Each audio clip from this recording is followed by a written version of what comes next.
نحمده ونصلي ونسلم على رسوله الكريم اما بعد فاعوذ بالله من الشیطان الرجیم بسم اللہ الرحمن الرحیم۔ امید کرتا ہوں تمام احباب بخیر و عافیت ہوں گے۔ دوستو، ایسے میں کہ جب ایک مسلمان دوسرے مسلمان پر کفر و ارتداد کے فتوے داغنے میں ذرہ برابر تأمل نہیں برت رہا، جب ایک معمولی اور فرعی مسئلے میں روایتی ڈگر سے انحراف کرنے والے کو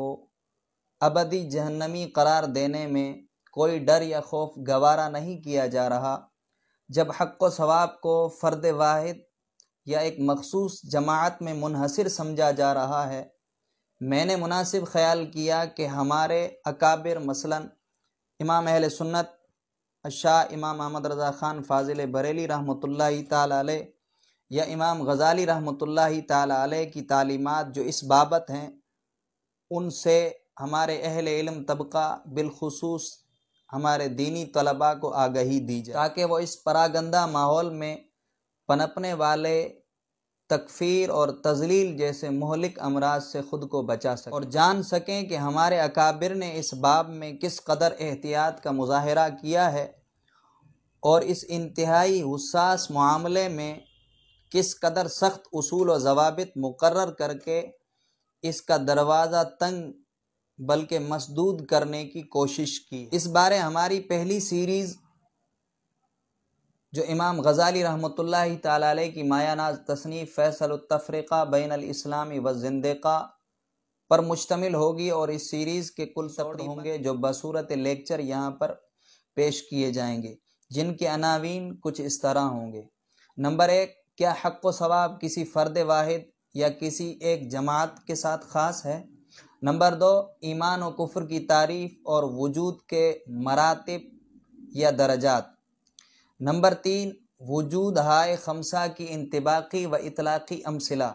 اور نمبر 4، شارع علیہ الصلاۃ والسلام کی تکذیب کا مفہوم، اور نمبر 5، تاویل کے قوانین و ضوابط۔ نمبر 6، تکفیر میں عجلت بازی۔ نمبر 7، قانون تکفیر اور اسلام کے اصول و فروع۔ نمبر 8، باب تکفیر میں واجب اللحاظ امور خمسہ۔ نمبر 9، تکفیر عوام کا حکم۔ نمبر 10، تکفیر حکم شرعی ہے یا حکم عقلی۔ اب جہاں تک یہ بات ہے کہ میں نے اس کتاب کا انتخاب کیوں کیا، تو اس کے لیے گزارش ہے کہ اب تک تکفیر کے متعلق لکھی جانے والی کتب میں کم از کم اس کتاب سے بہتر کتاب میری نظر سے نہیں گزری، اور دوسری بات یہ کہ اب تک میری نظر سے گزرنے والی اصول تکفیر کے متعلق کتب کا ماخذ و مصدر یہی کتاب ہے، اور مزید اس کی کیا خصوصیات ہیں اور اس کی کیا افادیت ہے وہ آنے والے ہمارے ویلوگز میں آپ پر واضح ہو جائیں گی۔ امام غزالی رحمۃ اللہ تعالی علیہ نے اس کتاب کو لکھا، اس کتاب کا پس منظر کیا ہے، اس حوالے سے آخری بات میں کرنا چاہوں۔ جب امام غزالی رحمۃ اللہ تعالی علیہ نے فلسفہ یونان کے رد سے تعرض فرمایا تو انہوں نے فلسفہ یونان کو اپنا مشغلہ بنایا، اور جب انہوں نے فلسفہ یونان کو اپنا مشغلہ بنایا تو انہوں نے بعض مسائل میں امام اشعری رحمۃ اللہ تعالی علیہ کے مسلک سے انحراف کیا، اور ان مسائل کا ذکر انہوں نے اپنی بعض تصانیف میں کیا، جن میں سے احیاء العلوم سر فہرست ہے۔ جب ان اختلافات کو اس وقت کے بعض متشدد علماء نے دیکھا تو انہوں نے امام غزالی رحمۃ اللہ تعالی علیہ پر طعن و تشنیع کی اور ان پر کفر و گمراہی کے فتوے داغے، اور جب یہ سب کچھ امام غزالی رحمۃ اللہ تعالی علیہ کے ایک دوست نے ملاحظہ کیا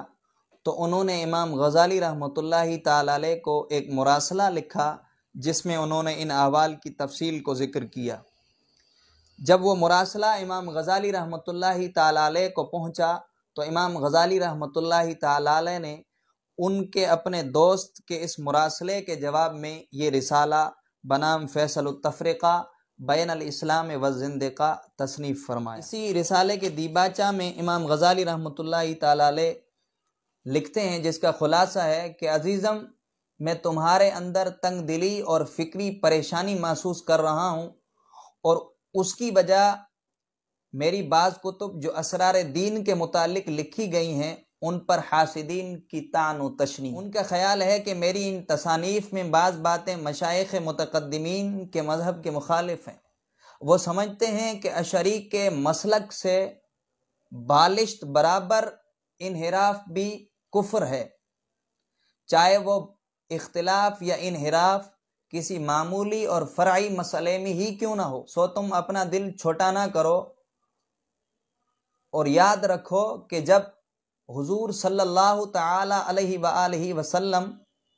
جو اللہ تبارک و تعالی کے پیغمبر ہیں، وہ اس طعن و تشنیع سے بچ نہ سکے، ان کو اس وقت کے حاسدین نے دیوانہ کہا، اور خدا عز و جل کا کلام، جس سے کوئی اور کلام درست اور محترم نہیں ہو سکتا، اس کلام کو بھی پچھلے لوگوں کے جھوٹے افسانے کہا گیا۔ تو پھر تم ایسے حاسدین کے منہ مت لگو، کیونکہ ایسے حاسدین کا کوئی علاج نہیں۔